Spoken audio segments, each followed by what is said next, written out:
For me, the coolest thing about the Pizzaiolo is that this is now a way to do something that you couldn't do before, unless you build a massive pizza oven out of bricks in your backyard, and not everyone can do that.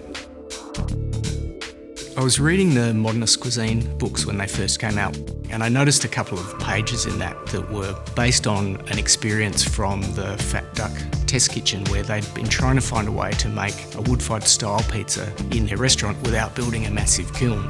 And I thought, well, that's pretty interesting. I think we could make a product that would do that in people's homes. The Neapolitan wood-fired style pizza is the quintessential type of pizza. Traditionally very thin, minimal ingredients, very clean and pure pizza.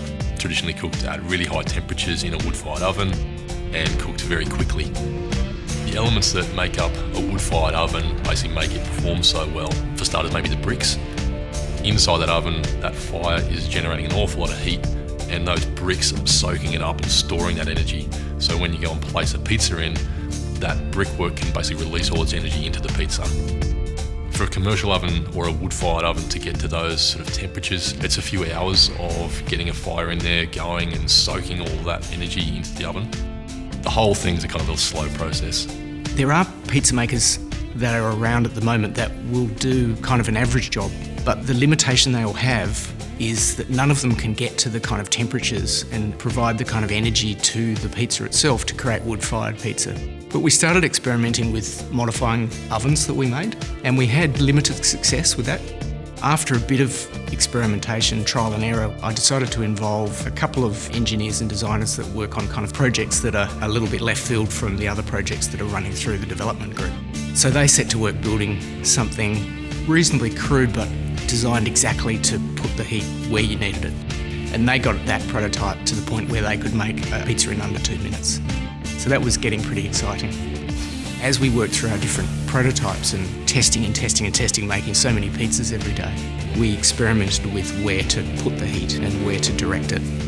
We've employed 3 incoloy heaters in our product.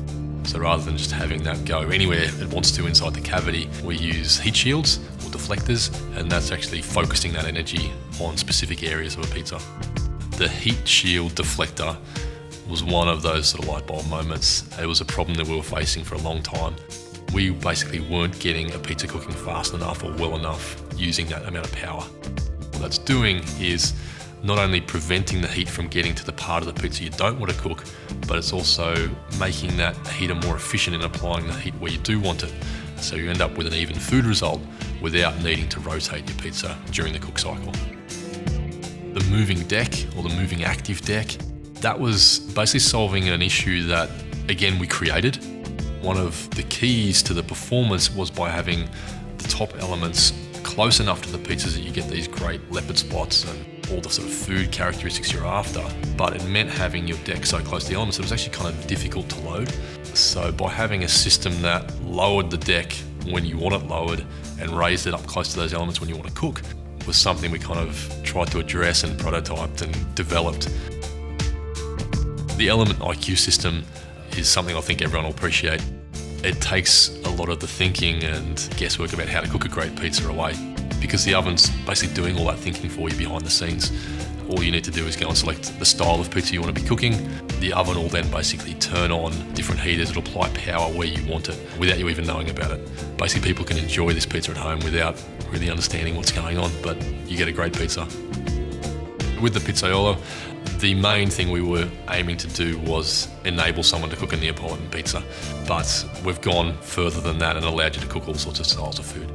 There's function on there specific for pan pizzas, New York style, which is really synonymous or iconic in the States, frozen pizzas, thin and crispy, which is your really thin bar style pizzas. But then you can go further than that. You can do focaccias, with the right tuning, you can do flatbreads. It's great for doing different vegetables at really, really high temperatures, which you can't do at home. What excites me about the Pizzaiolo and the journey of it coming to life is you can do something you couldn't do before, because that's opening up, the possibilities for how you can entertain, how you can feed your family, the kind of variety of things that you can achieve in your own kitchen. And it's great to go out to a restaurant and have a wood-fired pizza, but it's kind of cool to be able to do that at home when you're not going out, or invite friends over, so that's, you're creating that that memory at home and sharing something with people.